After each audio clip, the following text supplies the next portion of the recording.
Hello friends and followers, this is UFO case number 13, 26th of October 2017. I will be featuring 3 videos from Secureteam 10 of alleged UFOs over Area 51 and also a TR3b triangle UFO filmed. The first case is May 2015, 4 years after he started his channel, and it's about a triangle UFO filmed in Chicago. Well, actually 3 photographs, he said. Although you can see that he hasn't provided a link to a Google Drive so you can download the photos to analyze yourself. Most cameras have metadata. He hasn't shown the metadata to show it was done by a camera and not Photoshop. But I will analyze it and tell you the results in a minute of what this UFO really is. The object's very hard to see. It's slightly darker than the night sky. So he applied various filters to bring out the contrast and change the colours, and I did the same.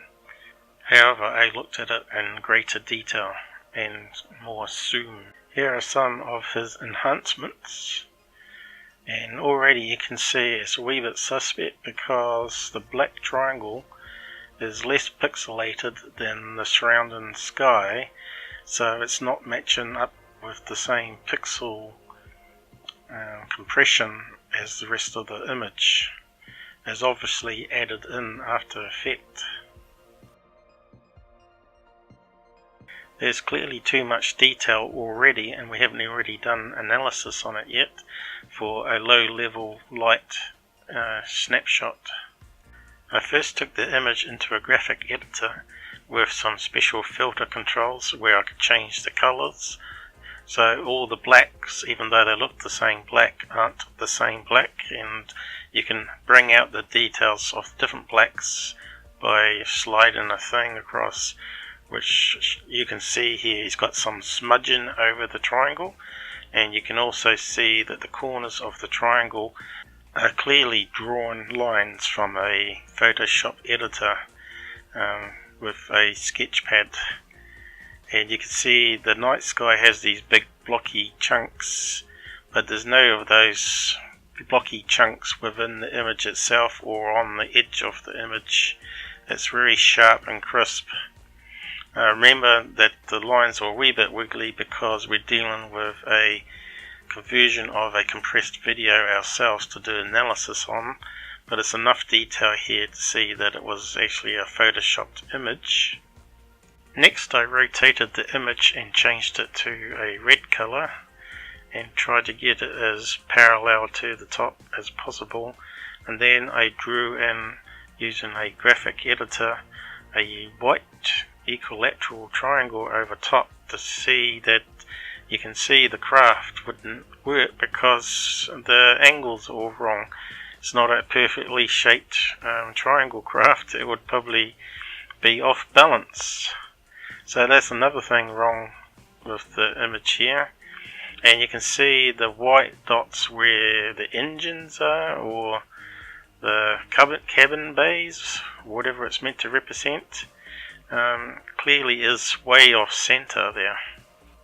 The next I looked at the engine or cabin area with the lights at the side, and I zoomed in and I did a sharpening and enhancement, and I could see a 3-dimensional pattern reoccurring. It wasn't just a flat image, and I believe that it looks like a bank of disco lights or staging lights that are on but not in a smoke machine environment, and he's just blurred it and shrunk it down or cut out a segment of the lights and placed it on the triangle itself to represent engines.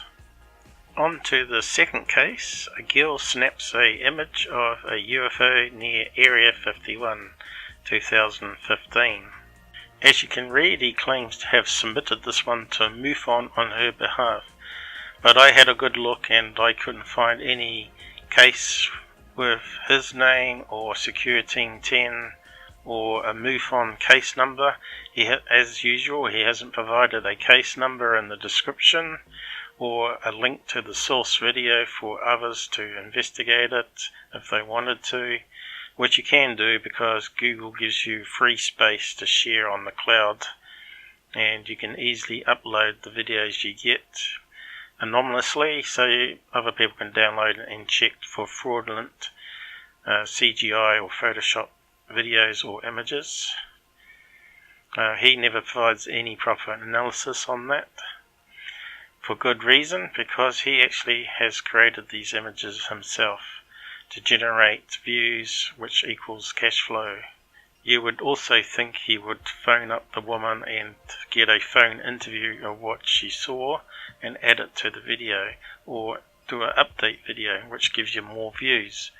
As you can see, it's another one that's hard to see, but he gradually zooms in so you can see it larger. It's a blue sort of ring shape, and I then grabbed that frame myself and put it through my various filters and changed it to white and did a Google research on the image, and the closest match I got was a skylight, or the best match was a car hub and cap and the rim of the tyre, and I did a quick edit to cut out the circle bit that I think it is a 1960 version of a car hub, and you can see a side by side here. I couldn't get the same angle, but you can see it's identical with the middle bit going to a slight peak, and the edges are definitely a car hub. Also, the image seems to be too many pixels for low light snapshot again, clearly a Photoshop. On to the third case, which apparently is a shiny UFO in the sky near Area 51 and S4 this time.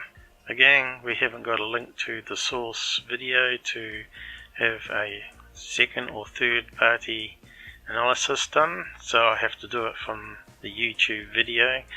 I grabbed the frame and did an analysis on it and did a image search, and the best match I got was a reflection in a window of a ceiling light, and that could be a reflection from the ceiling light onto another mirror or glass underneath, which then is reflecting of the window of the house where the photograph has been taken, or they said it was a video, so it's just a photograph moving around to simulate a video. It has a strange movement, this one. You would have to go and watch it directly on his channel to see what I mean. This one may not necessarily have been done in Photoshop, just a illusion on a glass panel. That brings me to the end of this UFO case. I hope you enjoyed what I presented here and have learnt something, and hit the like button on the way out. And again, stay safe everybody, and I'll see you next episode.